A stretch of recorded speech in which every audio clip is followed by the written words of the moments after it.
Sebelum menonton, jangan lupa like, subscribe, dan tekan tombol lonceng. Selamat menyaksikan. Halo sahabat Eljon, kembali lagi di Eljon Medical Forum bersama saya Cynthia. Dan tentunya di Eljon Medical Forum ini kita akan membahas berbagai macam isu-isu kesehatan ya. Dan hari ini kita akan bahas terkait dengan forensik. Jadi bagaimana peran kedokteran forensik ini penting sekali bagi kelancaran peradilan. Nah, akan kita bahas hari ini bersama dengan narasumber kita sudah hadir Dr. Sigit Kirana, spesialis forensik dan mediko legal.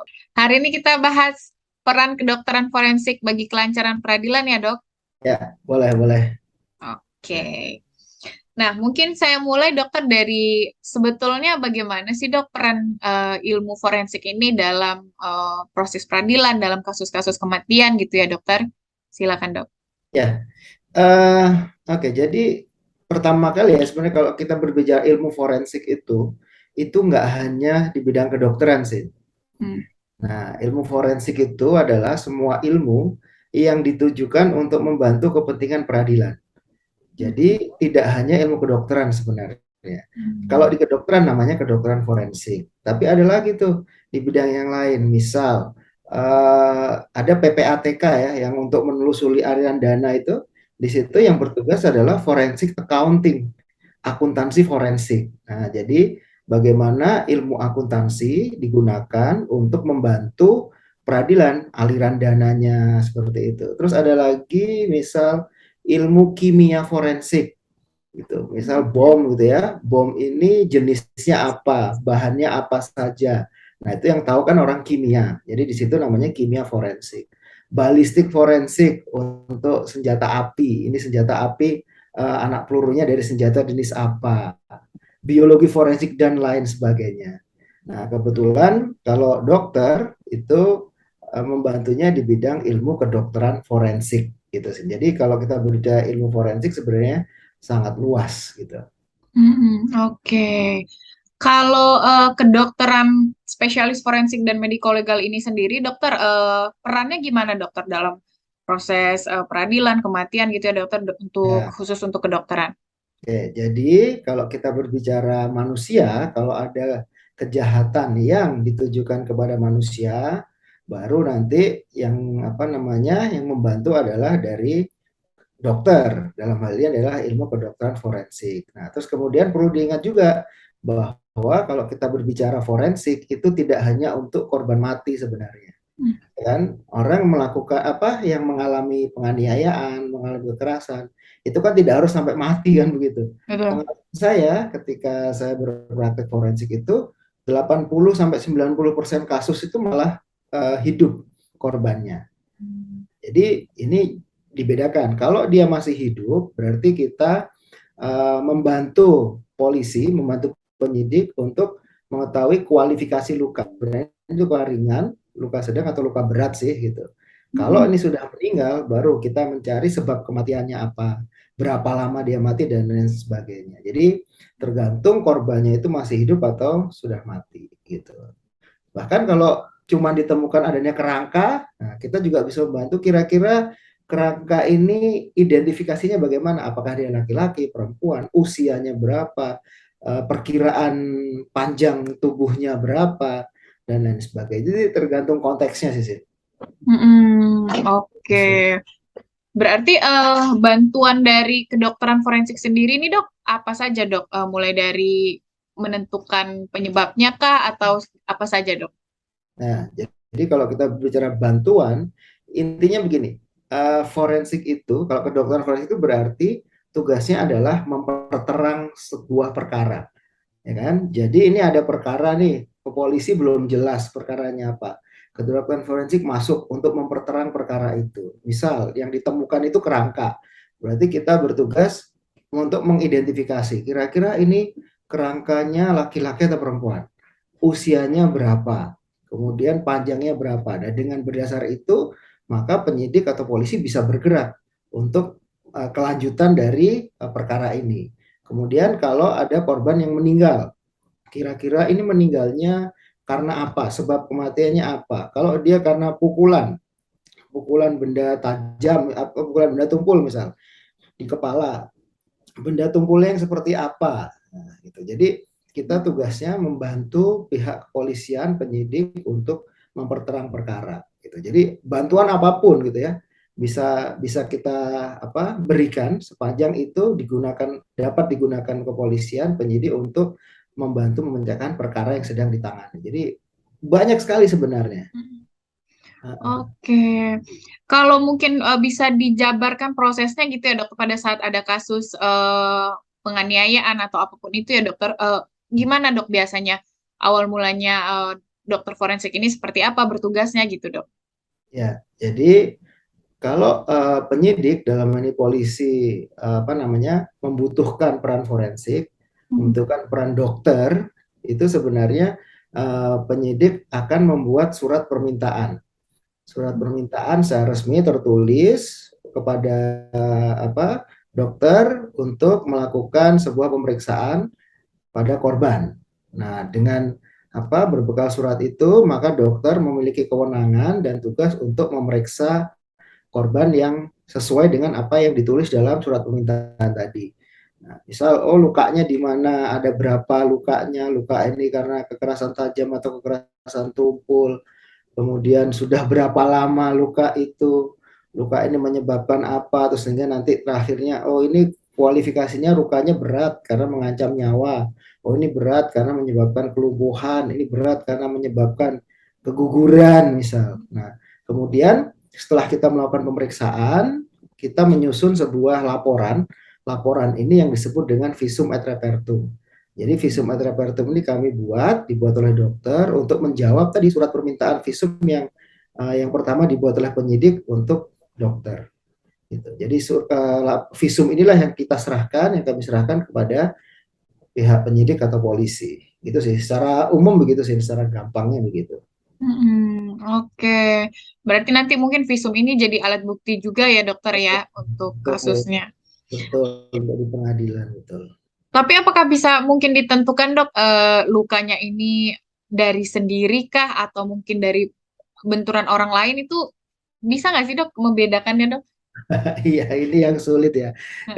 Kalau kita bayangkan saja, misal Cynthia saya getok pakai batu gitu ya kepalanya dok, kemudian dibandingkan dengan Cynthia getok sendiri kepalanya pakai batu, itu kan sama Sama lukanya, aja ya. lukanya sama.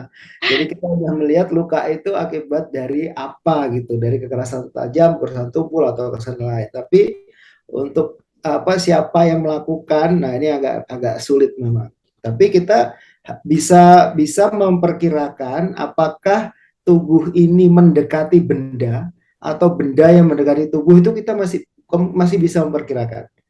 Gitu. Jadi, kalau kita jatuh gitu ya, ini ada batu diem, kemudian orangnya jatuh, kepalanya yang terayun kena batunya, dibandingkan batunya yang menghampiri kepala, itu kita masih bisa memperkirakan. Tetapi kalau tadi ini dilakukan sendiri atau orang lain siapa yang melakukan, nah itu memang agak sulit sih.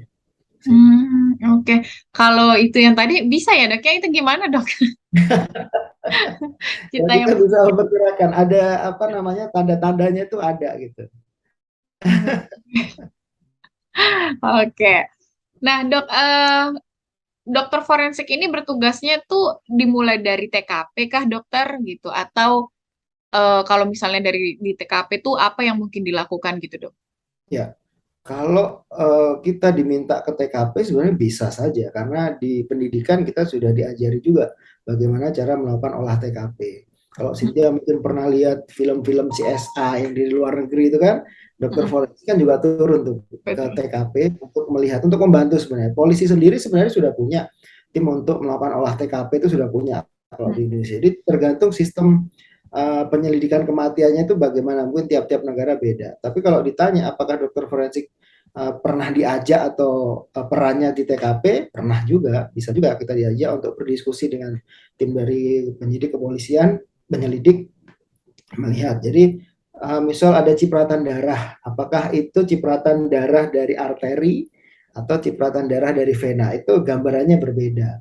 Apakah ini jenazahnya sudah dipindahkan atau masih dari awal di tempat itu. Nah, itu ada beberapa hal yang bisa dicari, diperiksa untuk menentukan itu semua. Jadi beberapa kali kami diajak ke TKP juga, nggak selalu sih gitu ya. Mungkin ada kasus-kasus yang sulit, yang menarik, baru kita diajak ke TKP sama polisi sih.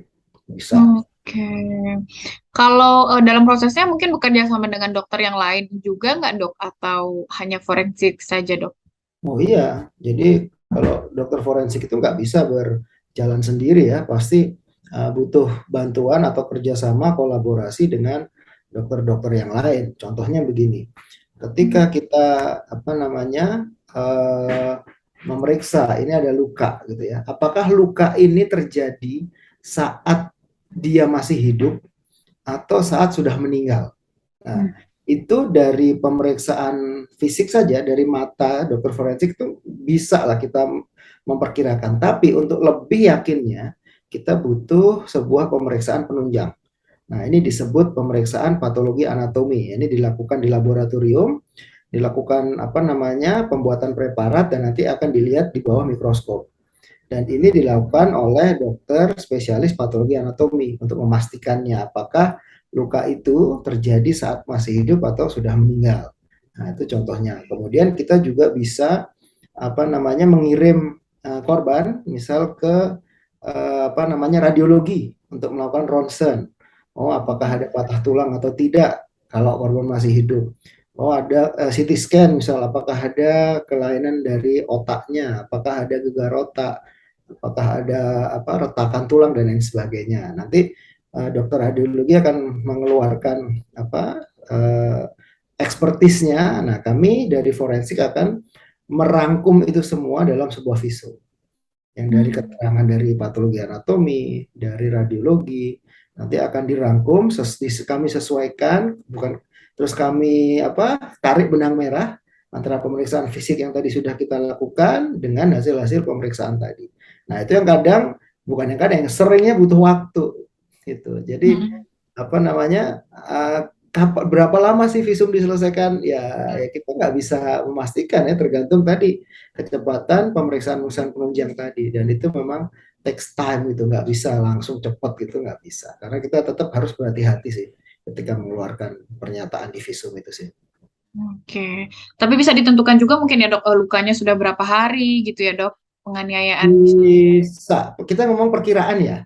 Kalau untuk fixnya berapa hari itu memang agak sulit, tapi kita bisa memperkirakan misal oh ini antara 2 sampai 5 hari gitu. Sekian sampai sekian hari, dan itu bagi polisi sangat penting kan untuk mengetahui misal oh tersangkanya ini alibinya dan lain sebagainya, dia berapa lama ketemu sama korban dan sebagainya, dan itu seringkali itu tidak bisa kita sampaikan di publik karena itu adalah domain dari penyidikan gitu untuk masalah lama waktunya itu tadi. Jadi kita tanya wartawan seberapa lama, kita berusaha nggak jawab, dikejar terus ya kita nggak apa, akhirnya dikatakan wah dokternya merahasiakan sesuatu gitu. Padahal sebenarnya itu domain penyelidikan itu, domain penyidikan. Iya, iya, rahasia juga ya, Dok ya. Oke. Kalau kita bicara otopsi jenazah, dokter, kalau itu tahapannya seperti apa, Dok?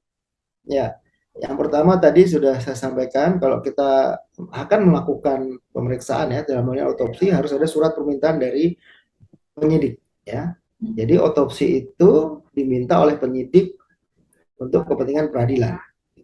Kemudian setelah ada surat itu, maka kita yakinkan bahwa jenazah yang akan kita lakukan otopsi itu sesuai dengan identitas yang ada dalam surat permintaan visum.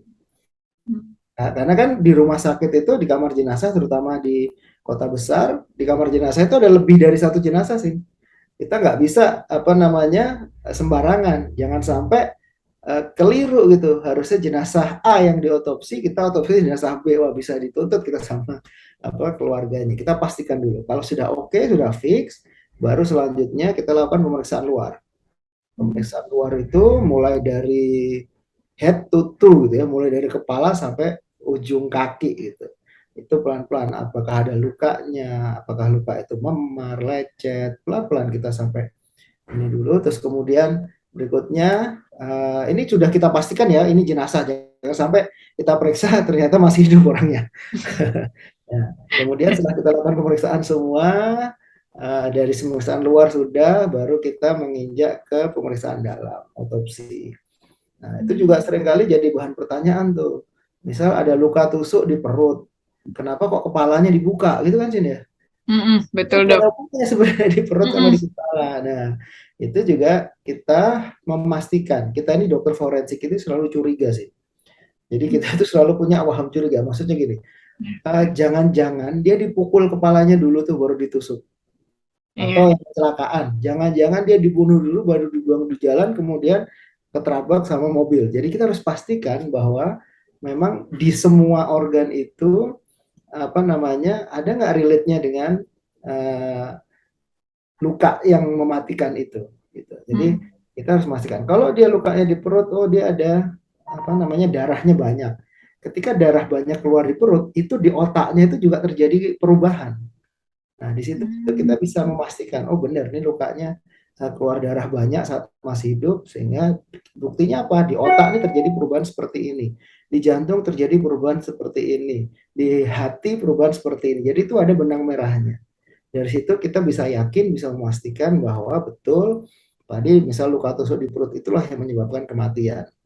Gitu. Mungkin dia sebelum ditusuk diracun dulu kan bisa. Nah, itu bisa terlihat juga di otaknya bisa terlihat, di parunya bisa terlihat. Nah, jadi semacam apa ya?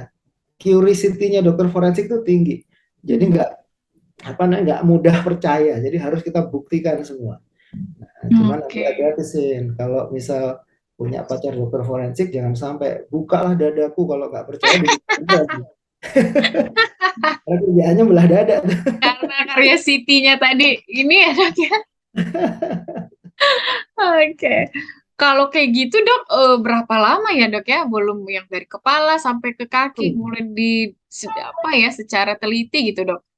Minimal 2 jam biasanya melakukan. Minimal ya, minimal. Jadi bisa saja lebih tergantung dari kesulitan saat melakukan otopsi itu. Paling cepat 2 jam lah kalau kita melakukan otopsi itu. Cukup lama. Oke. Nah, yang paling banyak penasaran orang nih dokter mungkin ya, bagaimana cara menentukannya korbannya meninggalnya sudah berapa lama dok? Nah, Nah, ini apa namanya kalau di kuliah itu bisa 4 SKS ya. Jadi ada beberapa perubahan-perubahan setelah kematian. Itu yang kita manfaatkan untuk menentukan lama waktu kematian. Jadi kalau orang itu sudah meninggal, itu suhu tubuhnya pasti turun. Yang pertama, setelah suhu tubuh turun, dia muncul yang namanya lebam mayat.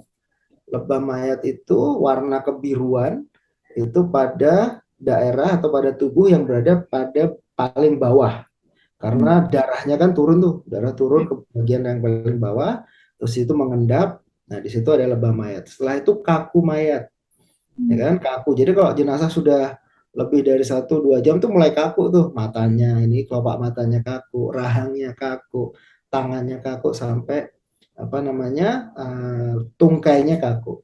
Berikutnya adalah stage selanjutnya pembusukan. Nah, jadi kita bisa memperkirakan, oh lebam mayatnya itu masih seperti ini. Oh, ini kira-kira dia meninggal 4 jam yang lalu. Oh, kaku mayatnya sudah sampai kaki, sudah sampai tungkai, tapi dia masih bisa dilawan, masih belum terlalu kaku. Oh, berarti dia sekitar 12 jam. Oh, sudah mulai ada tanda pembusukan tuh. Apa ada tandanya kehijauan di perut bawah. Oh, itu berarti antara 12 sampai 24 jam. Oh, dia sudah mulai membusuk, sudah apa namanya bibirnya mulai membengkak, kemudian maaf alat genitalnya, skrotumnya udah membengkak, oh berarti dia 24 jam. Nah gitu. Jadi dari perubahan-perubahan kondisi tubuh setelah kematian itu yang kita manfaatkan untuk menentukan lama waktu kematiannya. Dan sekali lagi kita tidak bisa memastikan sampai detail ya. Biasanya kita range antara sekian sampai sekian jam, antara sekian sampai sekian hari gitu. Sahabat Eljon, tadi kita sudah mendengar ya bagaimana peran kedokteran forensik bagi penyelidikan ya. Tadi kita juga sudah dijelaskan juga soal otopsi jenazah, visum juga dan lain-lain. Tapi jangan kemana-mana karena kita masih akan membahas tetap di Eljon Medical Forum.